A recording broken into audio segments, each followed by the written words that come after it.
देश आणि धर्मासाठी विश्वात्मके देवे साधक मंडळी. गुरुर् ब्रह्मा गुरुर्विष्णू गुरुर्देवो महेश्वरा गुरु साक्षात परब्रह्म तस्मै श्री गुरुवे नमः. तस्मै श्री गुरुवे नमः. जय हरी सर्वांना. सद्गुरु सच्चिदानंद श्रीपाद बाबा यांच्या पुण्यतिथी निमित्त आज नानीबाई चिखली येथे आपला भव्य दिव्य असा वैष्णव मेळावा. ठीक आहे. फार म्हणजे काय म्हणतो उत्कृष्ट असा म्हणजे सोहळा जो चालू असतो आणि त्यातून मिळणारा थोडा थोडा सगळ्यांकडून येणारा लाभ प्रत्येक जण ग्रहण करतोय. तर नाही का आपण सर्व भारतीय आहोत, नाही कोणाला काही शंका नाही. तर नाही आपण म्हणजे भारतीय आहोत हे सांगण्या म्हणजे उल्लेख करण्याचा आहे की हजारो वर्षांचा इतिहास असणारे आपण किंवा आपला देश आणि त्या हजारो वर्षांच्या इतिहासामध्ये सातत्याने एक गोष्ट आपल्याकडे काय म्हणतो कॉमन काय तर सद्गुरु संत महात्मे यांचा आशीर्वाद त्यांचं मार्गदर्शन हे कुठंच चुकलं नाही. ना कुठल्या युगात ना कुठल्या दशकात ना कुठल्या ह्याच्यात ना कुठल्या राजाला ना कुठल्या प्रजेला म्हणजे सगळ्यांना हा संतांचा प्रसाद लाभलेला आहे. आणि आज म्हणजे काय म्हणतो जर शतकांनी मोजाल तर 21व्या शतकात तो आमच्यापर्यंत सुद्धा आला आणि इथून पुढे सुद्धा तो कसा जाणार आहे ह्याचा आता चक्री प्रवचनाच्या रूपाने आपण सगळ्यांनी हे बघितलेलं आहे. तर चिंतनासाठी बाबांचाच एक संदेश आहे तो घेतलेला आहे. तर बाबा म्हणजे त्यामध्ये बाबांनी एक म्हणजे हिंदू कोण सनातनी हिंदू कोण ह्याबद्दल विश्लेषण करत आपल्याला आपली काय म्हणतो जबाबदारी म्हणा किंवा आपल्याला एक आपलं कर्तव्य काय ह्याची जाणीव करून दिलेली आहे. तर सुरुवात थोडस वाचन करून करतो की हिंदू आहे म्हणजे तो सनातनी असेलच असं नाही. आज बरेच हिंदू आहेत पण ते सगळे सनातनी आहेत असं म्हणता येत नाही. आता इथे बसलेल्यांपैकी हिंदू कोण आहे? सगळेच आहेत बरोबर. बर आता जे इथं बसले नाहीयेत जे बाहेर आहेत म्हणजे थोडक्यात ज्यांचा आपलं विश्वात्मके देवी मंडळी म्हणजे ह्यांच्याशी संबंध नाही मग ते हिंदू आहेत का? तर आहेत. ठीक आहे. मग सनातनी हिंदू आणि हिंदू मध्ये काय फरक आला? तर आता ते सनातनी हिंदूची व्याख्या बघितल्यानंतर आपल्याला लक्षात येईल की सनातनी हिंदू म्हणजे कोण? जो अनन्य भावाने ईश्वराला शरण जातो, जो शुद्ध शाकाहारी असतो, जो देव देश धर्म ह्यासाठी कार्य करतो, गोसेवेसाठी कार्य करतो, वृक्ष संवर्धनासाठी कार्य करतो आणि देशाचा उत्कर्ष घडवण्याच्यासाठी स्वतःची झीज करतो, तो सनातनी हिंदू असतो. बघा परत रिपीट करू का की सनातनी हिंदू कोण आहे? जो देव देश धर्माचं काम करतो, गोसेवा करतो, वृक्ष सेवा करतो, देशाचा उत्कर्ष घडवण्यासाठी स्वतःची झीज करून घेतो, तो सनातनी हिंदू आहे. आणि उरलेले कोण आहेत? फक्त हिंदू आहेत. आपल्याला काय बनवलंय बाबांनी? सनातनी हिंदू बनवलंय. ठीक आहे. सनातन म्हणजे चिरंतन तो आहेच. का आहे तर त्याची कारण आता दिली काय की गोसेवा करतो, वृक्ष सेवा करतो, जे काही ईश्वराला आवडणार आहे ते तो करतो म्हणून तो सनातनी. बोध ह्यामधून एवढाच घ्यायचा होता की जो परब्रह्माला जाण्याचे सर्व प्रयत्न करतोय तो सनातनी हिंदू आहे. मग सनातन हिंदू हा सनातन संस्कृतीमध्ये वाढला पाहिजे का परकीय संस्कृतीमध्ये वाढला पाहिजे? आता आपण काय म्हणतो धर्म मंडपाच्या आत विषय फार छान ग्रहण होते मग धर्म मंडपाच्या बाहेर का होत नाही? कारण तो वलय आहे. कोणाचा वलय आहे? संतांचा वलय, महात्म्यांचा वलय. त्या लहरी आहेत त्याच्यामध्ये अवघडातला अवघड विषय सुद्धा आपल्याला सहजरित्या समजतोय. त्यासाठी आपल्याला इथं वाचायचं आहे. तसंच सनातन म्हणजे आपल्यातलं हे सनातन जे श्रींनी आपल्याला काय म्हणतो उत्पन्न करून दिले किंवा तयार करून दिले आपल्यामध्ये जे निर्माण केलंय ते टिकवण्यासाठी सनातन संस्कृती सुद्धा असली पाहिजे. मग सनातन संस्कृती कोण टिकवतं? प्रजा टिकवते. सनातन संस्कृती ही राजा टिकवतो. एक लक्षात ठेवा. जर प्रजाच टिकवत असती तर परकीय आक्रमण होऊन सुद्धा आपल्याकडे सनातन संस्कृती तशीच राहिली असती. छत्रपती शिवाजी महाराजांची गरज आपल्याला लागलीच नसती. त्यांनी जन्म घ्यायची वेळ आलीच नसती. ती का आली? कारण सनातनी राजाची गरज होती. आज देशाला नरेंद्र मोदी यांच्या रूपानं तो सनातनी राजा मिळालाय. बऱ्याच जणांना आपल्या इथं आता असं काही म्हणजे तो समज झालाय की फार राजकीय बोलणं होतंय का आपल्या ह्यावर, फार राजकीय मत मांडणं होतंय का, बाबासारखं भाजप वगैरे करतात आहेत का आहे. म्हणजे मी म्हणत चुकीचा आहे अशातला विषय नाही, शंका येऊ शकते, तो म्हणजे तो प्रॉब्लेमच नाहीये. मुद्दा काय आहे की बाबा नरेंद्र मोदीजींच्या पाठीशी का उभे आहेत किंवा आपल्याला ते पाठीशी उभे राहण्यासाठी का मार्गदर्शन करतात आहेत. कारण आपण सनातनी हिंदू आहोत आणि आपण सनातनी राजालाच सपोर्ट केला पाहिजे, आपण त्याच्या माठीशीच उभं राहिलं पाहिजे. जर तुकाराम महाराजांनी गावोगावी कीर्तन करून सांगून उद्बोधन करून छत्रपती शिवाजी महाराजांच्या सैन्यात मावळे भरती केले नसते तर कुठून छत्रपती शिवाजी राजांना ताकद मिळाली असती. म्हणजे जो बोध तुकाराम महाराजांनी तेव्हा केला तो बोध आज आपल्याला सुद्धा लाभलेला आहे. तर हेच सांगण्याचं हे की म्हणजे हिंदुत्व हे कुणी असं पर्सनल ह्याच्यावरती घेऊ नये की म्हणजे खूप म्हणजे दुसऱ्यांचा द्वेष करतोय का, नाही. आम्ही सुद्धा सर्व धर्म समभाव मानतो. आम्हाला सुद्धा आमच्या म्हणजे आमच्या जसं आम्हाला आमच्या धर्माचा अभिमान आहे, आम्हाला तुमच्या धर्माशी काही घेणं देणं नाही. पण जेव्हा गोष्ट आमच्या देशाची असेल, जेव्हा गोष्ट आमच्या संस्कृतीची असेल, तेव्हा आम्ही कट्टर सनातनी हिंदूच आहोत. ह्याच्यामध्ये कोणाला शंका आहे का. आम्ही कधीच त्याच्यामध्ये बदल करणार नाही आणि कधीच करणार नाही, कारण आमच्या मागे वारसा आहे. आम्ही त्या मातीत जन्म घेतलाय. आज हे सकाळीच त्यांनी दांगडे भाऊंनी सांगितलं किती क्रांतीवीर घडली इथं, किती म्हणजे काय म्हणतो संघर्ष करणारी माणसं या मातीत जन्माला आली. हे उगच होत नाही, हे कुठं पण होत नाही. हे आज इथं घडतं ह्याला कारण आहे, कारण त्या लोकांनी तेव्हा त्यांचं फक्त घाम नाही काढला, त्यांचं रक्त सांडले. आज जेव्हा 31st पार्ट्या करण्यात पोरं बिजी असतात त्यांना काय महत्व कळतंय मला सांगा बरं ह्या गोष्टीचं.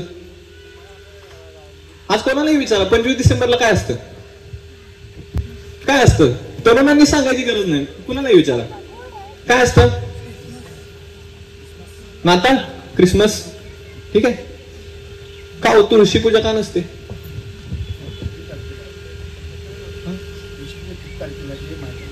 हा, तुळशी पूजा किती तारखेला आहे हे माहितीये का. बर, गुरु गोविंद सिंग यांची 8 मुलं का 9 मुलं ते शहीद झाली होती देशासाठी, हे आपल्याला माहितीये का. त्या तारखा माहिती आहेत का. डोळ्यासमोर एक एक एक एक एक एक मूल त्यांचं मारलं जात होत धर्मासाठी. म्हणजे रोज तुम्ही म्हणजे आता प्रत्येक जण आहेत नाही, आता प्रत्येकाला मुलं आहे, रोज तुमचं एक एक एक एक मूल मारलं जाते वेगवेगळ्या पद्धतीने. साबरमती के संत तूने कर दिया कमाल, देश को दी आजादी बिना खड्ग बिना ढाल. खावाय खावाय नाही, काही खडगन काही ढाल नाही आलं. इथं प्रत्येकाने स्वतःचं रक्त सांडलंय आणि ह्याची जाणीव आज प्रत्येकाला असली पाहिजे.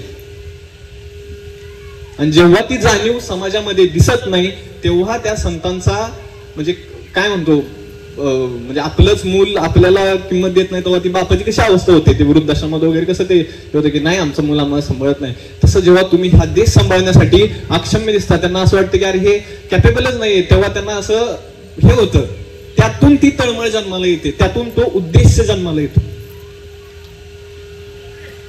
आणि म्हणून ते म्हणजे काय म्हणतो तुटोय शरीर फुटोय मस्तक, पण का ते तुम्हाला उद्बोधन करतात.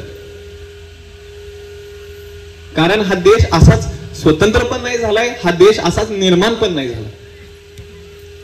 वेळोवेळी प्रत्येकाने आपलं आपलं काय म्हणतो देव देश धर्मासाठी स्वतःचा परिवार सर्व ह्याच्यासाठी लोटून दिलेला आहे. ह्या गोष्टी फक्त 15 ऑगस्ट आणि 26 जानेवारीला आठवण्याच्या नाहीये, ह्या चिरंतर आपल्या. कारण आपण म्हणलो आता मग मी पहिल्यांदाच विचारलं कोण कोण इथं सनातनी हिंदू आहे. सगळ्यांनी आहे का नाही. अजून कोणाला शंका आहे का की नाही मी सनातनी हिंदू नाही.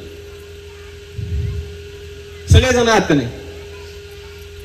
आम्ही मौज मजेसाठी जन्माला आलेलो नाही, आम्ही एन्जॉय मारायला जन्माला आलेलो नाही. आता तुम्ही एवढी प्रवचन ऐकली मगापासून, सगळ्यांच्या प्रवचनात तेच होतं की ही पिढी भाग्य भोगायला नाही आलेली, ही पिढी भाग्य निर्माण करायला आलेली. दरवेळी प्रत्येक वेळी असं नाही का आता ह्या पिढीपासून काय आम्हाला अपेक्षा, आमच्या वेळी बाई होतं ना बापरे. आता तुम्ही म्हणू शकाल की आता ह्या पिढीत जे होतं ना ते आम्हाला बघायला नाही मिळालं, कारण आमच्याकडे नरेंद्र मोदी सारखा सनातनी राजा आहे. आणि आम्हाला त्याचा फार अभिमान आहे. राम मंदिर उभारताना आम्हाला आमच्या पिढीला बघायला मिळते, बाबांनी सुद्धा मागे उल्लेख केला की भविष्यात आज जरी विरोध करत असली, लोक विरोध करतात आहेत किंवा त्यांना नावं ठेवतात आहेत, पण भविष्यात अशी वेळ नक्की येणार जेव्हा म्हणणार नाही तो जो युगपुरुष होता ना, तो म्हणजे खरा राजा होता.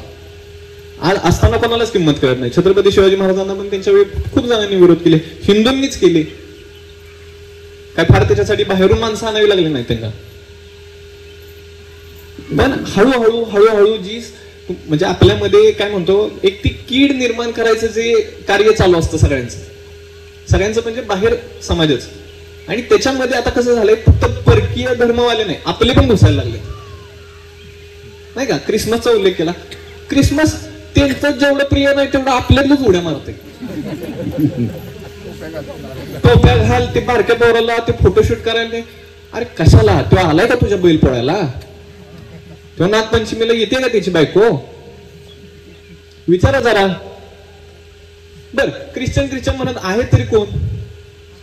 अहो आडनाव पण त्यांचे गायकवाड दांगडे असते. काय तुम्ही मला कशाला काहीतरी सांगायला होताय? ह्यांना जर कुठल्या गोष्टीचा बेसच नाही, ही लोक इथं फक्त राज्य करायला आली, राज्य करून निघून गेली, पण त्यांना तुमच्या काय म्हणतो मस्तिष्कामध्ये स्वतःचा उद्देश तुम्हाला पेरून जायचं होतं, म्हणून त्यांनी तुम्हाला नादी लावलं. खरं तर आपल्या सणासुदीला आपल्याला काही हौस मौज मजा करता येत नाही का? पण तरीही आता हे व्यासपीठ नाही ते बोलण्याचं, पण खायला प्यायला मजा मारायला मिळते म्हणून दुसऱ्यांच्या सणात उडी मारायची. नववर्ष साजरे करायचं, 25 डिसेंबर साजरी करायचा, म्हणजे हे म्हणजे ह्याने आपल्याला फार फरक पडतो न पडतो किंवा आपल्याला त्याचं काय, आपण काय म्हणतो, आपला परिवार आहे, आपण चांगला आहे, आपण बाबांच्या मार्गात आहे, आपण सद्गुरूंच्या मार्गात आहे, हे आपल्यावर कृपाच आहे, नाही असं नाही. पण कधीतरी विचार करा, जेव्हा ह्या असं काय म्हणतो युथ म्हणजे तरुण मुलं जेव्हा अशी ह्या संत महात्म्यांना बघायला मिळत असतील, ज्या लोकांनी देशासाठी बलिदान दिले, ज्या लोकांनी देशासाठी रक्त सांडले, त्यांना बघायला मिळत असतील, त्यांच्या काळजाला काय वेदना होत असेल.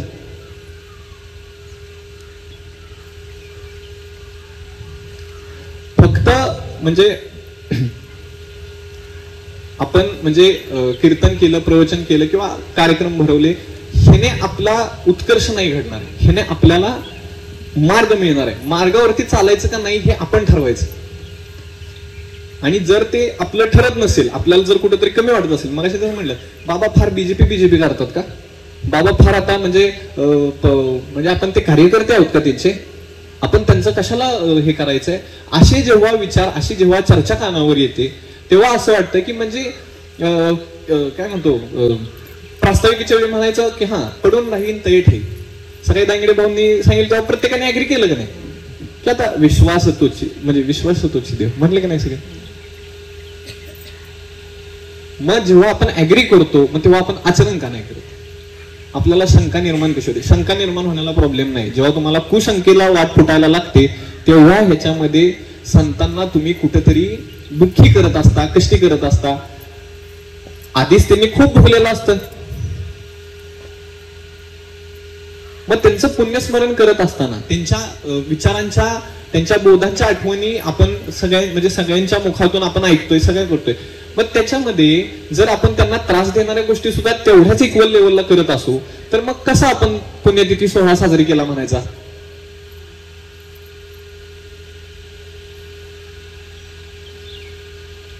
संतांचं कुठलंही कार्य हे उद्देशून असतं. आता वेळ कमी, थोडस एकदम पटपट घेतो.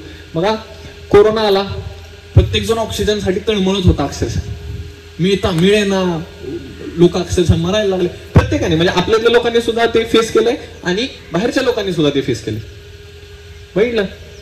मग त्याच्यासाठी बाबांनी झाडं लावा हे कधी सांगितलं होतं? खूप आधी, बरोबर. आमचे चैतू महाराज सातारकर बसले होते मगाशी, त्यांनी एक विषय मांडला, काय की ती काय आपली भूमाता आहे ती खराब होत चालली, ती काय म्हणतो विषारी झाली. आता का विषारी झाली? आपणच केली, त्याच्यात हा पॉइंटच नाहीये, पण सांगायचं काय की ते ओळखून त्यांनी आत्ताच तुम्हाला गोसेवेला लावले. म्हणजे काय की ते गोधन गोळा करून ते तुम्हाला परत हे पावित्र्य जपायचंय हे सांगितलंय. म्हणजे सद्गुरू जेव्हा एखादी गोष्ट सांगत असतात तेव्हा त्यामागे एक उद्देश असतो, त्या उद्देशाच्या मागे त्यांचा एक अभ्यास असतो आणि त्याच्यामध्ये दूरदृष्टीतून त्यांना दिसत असतं की पुढे येणारं शत्रुत्व काय आहे.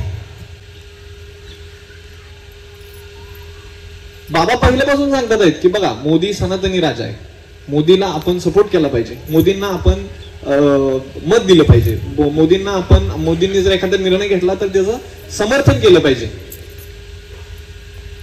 पण आपल्यामध्ये मग अशी एखादी शंका निर्माण होते, मग एखादा काहीतरी अविश्वास निर्माण होतो. त्याचं कारण काय असतं पटत नाही अशातला विषय नाही, माहीत प्रत्येकाला असतं. पण कुठेतरी सद्गुरूंच्या विचारांची जी पातळी असते त्या विचारांना आपण आपल्या विचारांची पातळी न्यायला बघतो आणि आपले विचार त्याच्यामध्ये मिक्स करायला जातो आणि त्याच्यामध्ये विक्षेप निर्माण होतो आणि मग आपल्याला विपरीत ज्ञान व्हायला लागतं. तर ते होऊन द्यायचं नाही आपल्याला. त्यासाठी आपल्याला म्हणजे भजन चिंतन जे आपल्याला मार्ग दिलाय सकाळचा पहाटेचा ब्रह्ममुहूर्ताचा भजनाचा, त्याने ह्या गोष्टी नाहीशा होऊन जातात. आज अशा हजारो म्हणजे आज आपल्याला इथं एवढं सक्षम झालं पाहिजे की आपल्याला बाहेरच्या त्या राक्षसांना काय म्हणतो प्रतिकार करता आला पाहिजे आपल्याला. आता राक्षस पहिले कसे असायचे, मोठे दात असायचे, लांब केस असायची, बघितल्यानंतर विकृप वाटायचे बरोबर. आता आताचे राक्षस तसे दिसतात का? नाही. आताचे राक्षस पॅन्ट शर्ट घालून येतात, छानपैकी मस्तपैकी येतात, राम मांसाहारीच आहे म्हणतात, आम्हाला भारत मातेशी काही घेणं देणं नाही म्हणतात. पण त्या राक्षसांना विरोध करता आला पाहिजे. विनोदाचा भाग सोडा, पण सांगायचा मुद्दा हा आहे की सातत्याने जेव्हा असे आक्रमण आपल्यावरती होत असतात, आक्रमण काय फक्त ते रणगाडीन बंदुका घेऊन आले म्हणजे नाही, तुमच्या विचारांना जेव्हा समोरचा व्यक्ती स्वतःच्या विचारांनी परास्त तर करूच शकत नाही. संतांच्या विचारांना पण परास्त करू शकतं का? करू शकत नाही. परास्त त्यालाही माहिती करू शकत नाही. आपल्याला फक्त त्याला दूर करायचं, आपल्याला फक्त ते त्याच्यापासून लपवून ठेवायचं. आणि ह्या संत मंडळींचा असं आहे की सातत्याने ते आपल्यावरती ते काय म्हणतो आपलं काय कनेक्शन लूज होत असतं, आपलं शंटिंग फिट नसतं आणि ते त्यामध्ये रुजवायचा प्रयत्न करत असतात. जेव्हा आपण असा विक्षेप निर्माण करून घेतो, विपरीत ज्ञान तयार करून घेतो, तेव्हा आपण त्यांच्या प्रयत्नांना कुठेतरी थांबवतो, कुठेतरी आपल्यामध्ये येऊन देत नाही.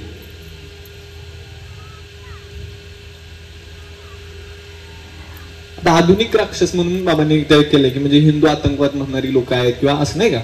मग ह्याच्यामध्ये कोण कोण लोक येतात हो? आता ही सनातनला विरोध करणारी एक झाली, दुसरी कुठली आली? जे धर्माचं परिवर्तन करून घेतात. कसं परिवर्तन करून घेतात? काय भारतात दोनच कम्युनिटी आहेत जी ह्याच्यामध्ये खूप अग्रेसर आहेत. कसं करतात? एक तर धमकावून करतात, तुमच्या पोरी पळवून नेणार आणि तिकडे त्याचं काहीतरी बरं वाईट करण्याचे हे नाही, तिचं काहीतरी हे करून टाकणार, ब्लॅकमेलिंगच्या थ्रू. लव जिहाद, सगळे टोपीवाले बाबा त्याच्याच माग लागलेत की उचला पोरी न्या. कुठे यांचं लक्ष आहे? ही टोपी नाही जायला टोपी, हा टोप्या नाही, हा नाही गोल टोप्या.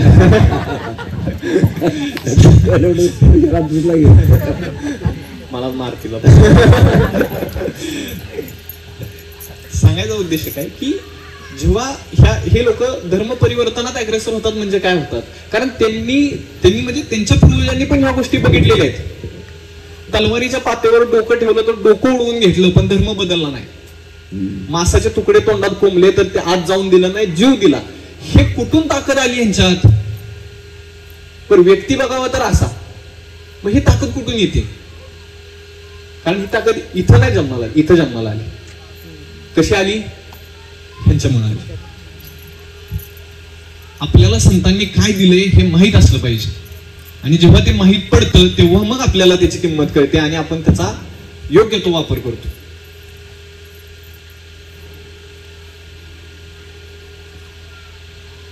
आज बऱ्याच ठिकाणी म्हणजे आता तो मगाशी मुद्दा मांडला की वक्फ बोर्डाचा वगैरे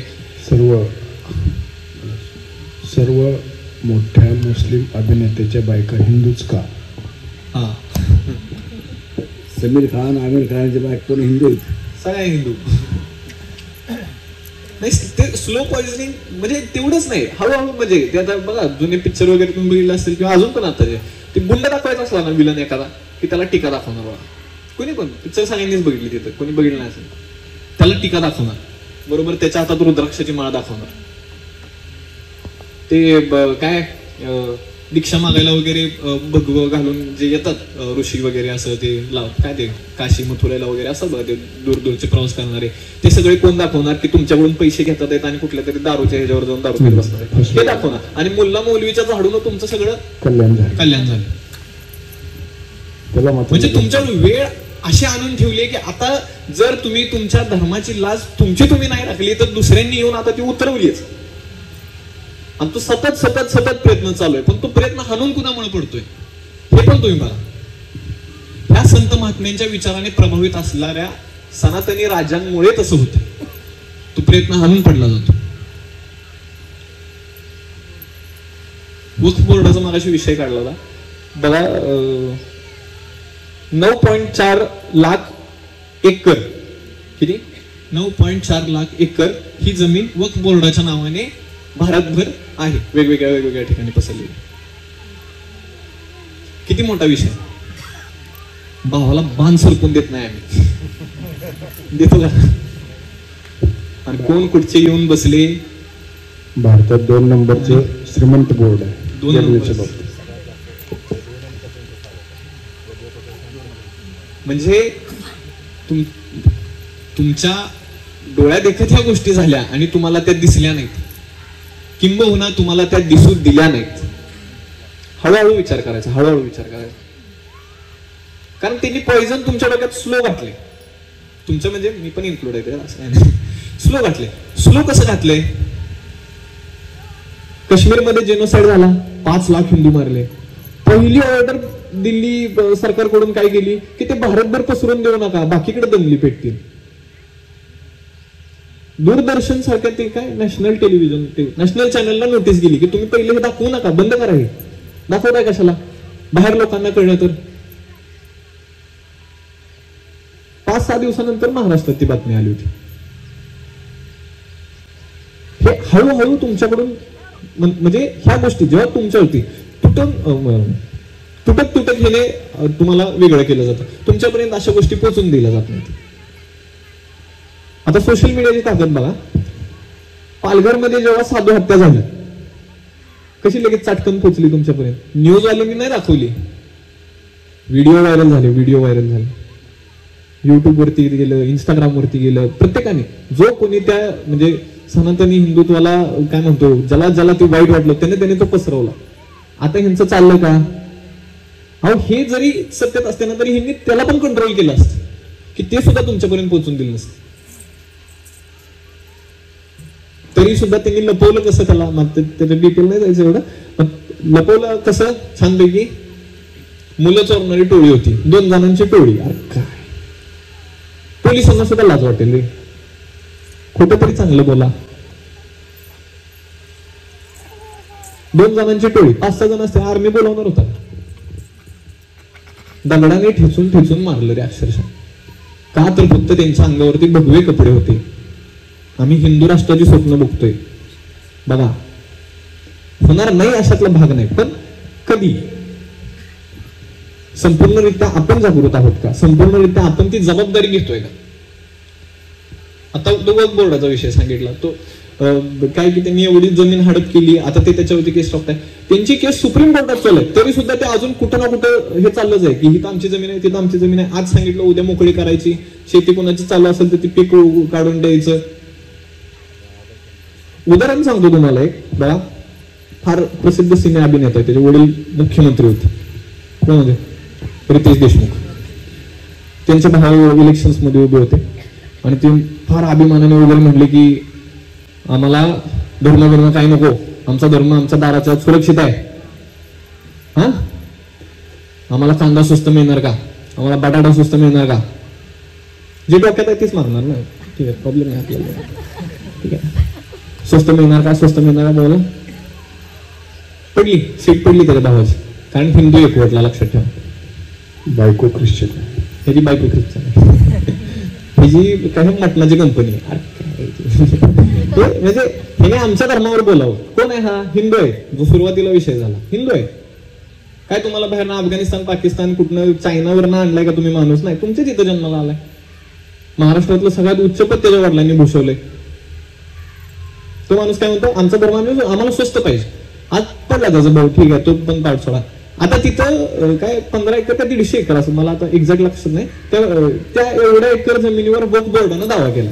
आता ते शेतकरी रोज जातात कोर्टात, त्यांनी ती केस दाखल केली, रोज त्यांना ते रडायची वेळ आली अक्षरशः. आता रितेश देशमुख येतोय का वाचवायला? हे ज्या गोष्टीची जाहिरात करतात ते कधीच स्वतःमध्ये ऍप्लिकेशन होत नाही त्यांच्याकडून. हे स्वतःच्या तोंडाला बेसन लावणार आणि तुम्हाला डवचा साबण दाखवणार.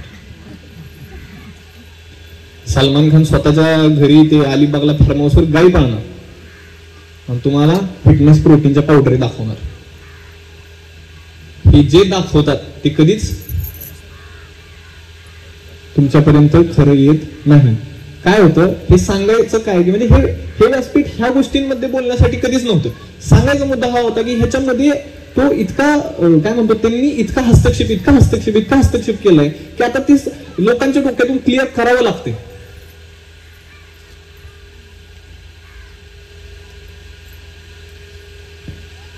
आता तो वक्फ बोर्डाचा विषय झाला, तसाच तो उत्तर प्रदेशमध्ये संबलचा विषय झाला. नवीन विषय काय प्रॉब्लेम आहे तो, आत्तासाठी मुस्लिम एरिया आहे आणि त्या मुस्लिम एरियामध्ये वीज चोरी होत होती म्हणून तिथं कंप्लेंट आली. म्हणून 2-3 पोलीसवाले आणि ते वीजचे अधिकारी गेले आणि तिथं ते मंदिरच नव्हते, तिथलं ते एरियात वीज चोरी कुठून होती बघायला लागले. ते अनधिकृत बांधकाम वगैरे होतं, ते त्यांनी ती वायर वगैरे गेले म्हणून तोडून काढलं. तोडायला लागले तसं ते आत फुटत गेलं आणि तिथं आता मंदिर बाहेर आलं. वाईट ह्याचं आता वाईट नाही वाटणार. आता वाईट तुम्हाला अजून पुढच्या गोष्टीचं वाटणार. काय वाईट वाटणार ह्याच्यामध्ये, मंदिर बाहेर आलं, ठीक आहे. आता तिथं म्हणजे 1978ला एक दंगल झाली होती. त्याच्या आधी पण खूप म्हणजे तिथं ते हिंदू मुस्लिम वगैरे दंगल होत असायची. 78ला खूप मोठी दंगल झाली आणि त्याच्यानंतर हिंदू पलायन झालं. तिथं हिंदू राष्ट्राची स्वप्न बघतोय आम्ही. पळवणारा हिंदू आता पळत होता, बघा, हिंदू पलायन झालं. हिंदू पलायन कसं झालं तर तिथल्या लोकांनी तिथं दहशत माजवून तिथल्या लोकांना हिंदू जे होते हळूहळू असं नाही एकदम सगळ्यांनाच बाहेर घालवलं, हळूहळू त्रास द्यायचा. मुलं पोरींना कॉलेजला जाऊन द्यायचं नाही, त्यांचे कुठले व्यवसाय असतील तर त्या व्यवसायांवर बंद पाडायचं, तुमच्या व्यवसायाची शेजारी स्वतःचा व्यवसाय उभा करायचा, तुमच्या निम्म्या किमतीत ते विकून तुमचा धंदा बुडीत काढायचा. हळूहळू त्यांचं असं थोडी आहे की मला हे देश मुस्लिम राष्ट्र झालेला बघायचं आहे. कोणी पण माझ्या पुढच्या पिढीच्यात बघू, मला काय घेणं नाही. मी प्रत्येक वेळी प्रयत्न करणार की हे मुस्लिम राष्ट्र कसं झालं पाहिजे.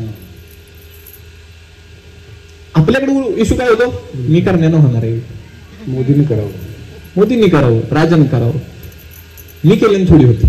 पण मी माझ्या पोराला वळण लावीन, शेजारचीच काय कधीच असं सांगायचा मुद्दा हा की आता की तिथं हिंदूंची संख्या ही 45% होती, आता तिथं 15% होती.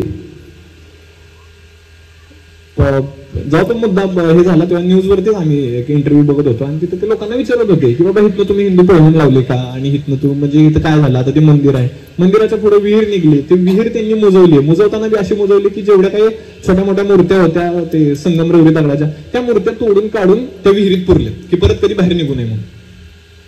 शिवलिंग वगैरे बरंच काय गणपतीची मूर्ती आहे ते त्याच्यात पुरले आणि ती विहीर बंद करून टाकली. आता ते हळूहळू बरं ती एक झालं, मग अजून छोटं मंदिर पण तिथे निघलं, असे 2-3 मंदिरं निघली. त्याच्यावरती तिथला एका लोकल नॉर्मल माणूस आहे बघा, अशी म्हणजे फार नॉर्मल, आणि त्याला विचारलं की म्हणजे इथून हिंदू पलायन झालंय आणि इथून तू हिंदूंना पळवून लावलंय. पळवून लावलंय काय म्हटलं, तू मीडियावाल्याला बोलला बरं का, पळवून लावलंय काय म्हटलं मला, त्यांना कळत नव्हतं म्हटलं, त्यांची जमीन होती ना, ते कशाला गेले. 78 पासून आजपर्यंत 46 वर्षात ते फिरकले सुद्धा नाही त्यांच्या मंदिराकडे, आम्हाला काय जबाबदार धरताय म्हटलं. मग हे केलं कुणी, आज खापर कुणावर फोडताय. म्हणजे एक व्यक्ती फार साधारण आहे, तो मीडियावाल्याला चॅलेंज करतो. का करतो, कारण त्याला माहिती आहे इथं माझं तो काहीच करू शकत नाही, कारण इथं माझा समाज माझ्या माथी शोभ आहे. At the same time, we are equally responsible. आणि आपण जेव्हा म्हणजे आपल्यातलीच एक फार हुशार कन्या नुपूर शर्मा नाव आहे तिचं, तिला त्यांच्यातलं काहीतरी ते बाबडं काढलं, खरंच होतं ते, तिनं पुरावा सकट दाखवलं, फतवे निघले तिचे. ते जे कुठले मस्जिद आहेत ते दिल्लीचे वगैरे, तिथं गर्दी केली लोकांनी की नाही हिला हकला, हिला जेलमध्ये टाका, याच्यावर आम्ही केस दाखल करणार. तिचं जगणं मुश्किल केलं, रेप थ्रेट्स तिला. परत माघारी आपण हिंदू राष्ट्राचे स्वप्न बघतो. बहुसंख्य असून उपयोग नाही, एकसंध असल्याचा फायदा म्हणजे आपण असलं पाहिजे. सतत सतत सतत कसं होतं, हे सर्व धर्म समभाव, टेक्नॉलिटी, मॉडर्निटी, वेस्टर्नायझेशन हे तुमच्या डोक्यात स्लो पॉइझनिंग आहे, असं डायरेक्ट येत नाही. हळूहळू बिल्ड केलं जातं. कसं हळूहळू बिल्ड केलं जातं, आई शिकवू नका, एबीसीडी शिकवा. आता पोराला आईच येत नाही, मग ती पोरगा आई म्हणत नाही, ती पोरगा मॉम म्हणतं, मम्मी म्हणतं, काय म्हणायचं दुसरं आम्ही म्हणतो. ते आई म्हणायचं एवढं विसरलं की त्याला आईचं काय ते नातं कळलं. आपलं वाङ्मय वाचत नाही, आपलं वाङ्मय वाचत नाही, समजत नाही. वाचायला गेलं तर समजत नाही. ज्ञानेश्वरीतली भाषा अवघड, भगवद्भाव मधले जोड शब्द वाचता येणार. ही अशा अवस्थेमध्ये मुलं जर पुढे सरकायला लागली तर ते त्यांच्यासाठी सोपंच झालं ना. हे संतांना बघवत नाही म्हणजे काय होतं की जेव्हा, जसं तुम्हाला अशा मुद्दा सांगितलं की जेव्हा आपल्यात ती इनकॅपॅसिटी दिसते, आपल्यात ते आपण समर्थ नाही एवढं दिसतं, किंवा मग माझी पोरं समर्थ नाहीत हे करण्यासाठी, मग कोण समर्थ आहे? मग मी कुठं कमी पडलो का? मी यांना काही कमी देतोय का? पण उलट आपल्या बाजूने विचार केला तर खरंच आपल्याला काही कमी पडतंय का?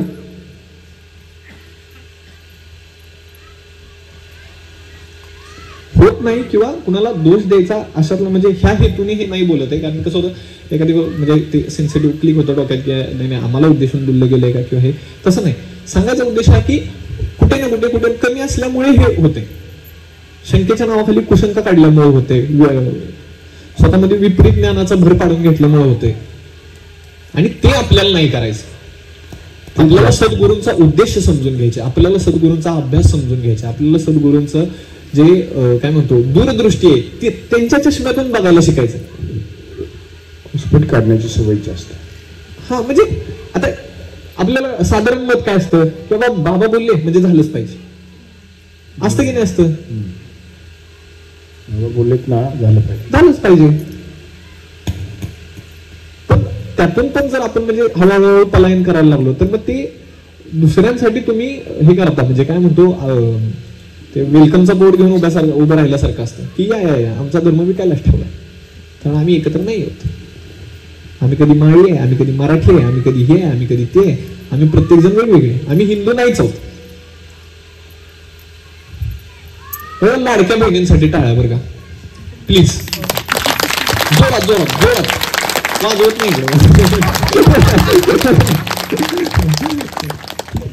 मला इकडे जागा द्या बसायला. 1500 रुपयासाठी ते बसून देणार. तर सांगायचा मुद्दा की का टाळ्यांचा विषय का की आमच्या गावी इलेक्शन होतं,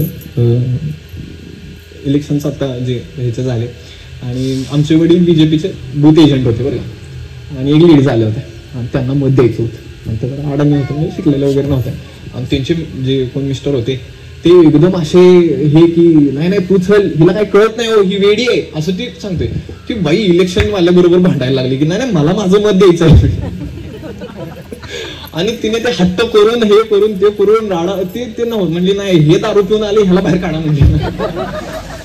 आणि त्याला बाहेर काढलं, तिने जाऊन बटन दाबलं. प्रत्येक जण विचार करतो काय की हे 1500 मुळे घडले किंवा पैसे दिल्यामुळे घडले, असं नाही. मागं पण मी एक विषय बोललो होतो की जेव्हा तुम्ही मुंबईतला एकदम एलिट एरिया बघता जो सिने अभिनेत्यांचा आहे, कमिशनर्सचा आहे किंवा खूप मोठे उद्योगपत्यांचा आहे, तिथं जो मतदानाचा टक्का येतो की ते 40%, 30%, 28%. गडचिरोलीत तो टक्का आपोआप वाढलाय. कसा वाढलाय? 60%, 65%. का? कारण त्या बाईला माहित असतं, बाईच्यात ती सेन्सिटिव्हिटी जास्त असते की जसं मी घर चालवती तसं हा देश कोण चालवतो, कोणाच्या हातात दिलं पाहिजे. आणि जेव्हा स्त्रीच्या म्हणजे काय म्हणतो ते हृदयातलं हिंदुत्व जागं झालं तेव्हा आज तुम्ही रिझल्ट बघताय. डिपॉझिटच जप्त झाले. म्हणजे हे एक प्रकारे काय म्हणतो, मोदींचा अश्वमेध आहे हा, हे लक्षात ठेवा. हरियाणामध्ये सुद्धा लोकसभेला चुकीचा रिस्पॉन्स मिळाला, सगळ्यांना वाटलं की नाही आता होणार नाही. त्यांनी परत तिथं तो परत युद्ध केलं, परत तिथं लढले, परत जिंकले. सेम महाराष्ट्रात झालं. हे सतत होणार. जोवर आपण एक संध आहे तोवर आपलं कोणी काही बिघडवू शकत नाही.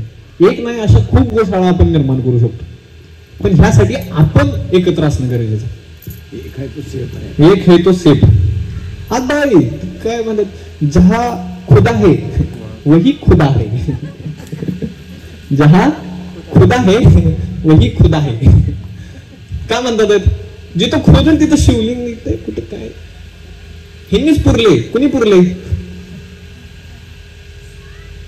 आणि आता आपली वेळ आहे आणि खरंच आता आपण एकत्र असणं गरजेचं आहे. कारण ह्यासाठी नाही की हे म्हणजे काय म्हणतो ट्रेंड मध्ये चाललंय किंवा काय, ही श्रींची इच्छा आहे. श्रींची इच्छा म्हणजे कोणाची इच्छा आहे, ही संतांची इच्छा आहे, ही बाबांची इच्छा आहे, ही सद्गुरूंची इच्छा आहे. आणि मग खऱ्या अर्थाने आपण म्हणू की हा आम्ही पुण्यतिथी सोहळा साजरी केला. रिझल्ट ओरिएंटेड काम करतो म्हणून नाही.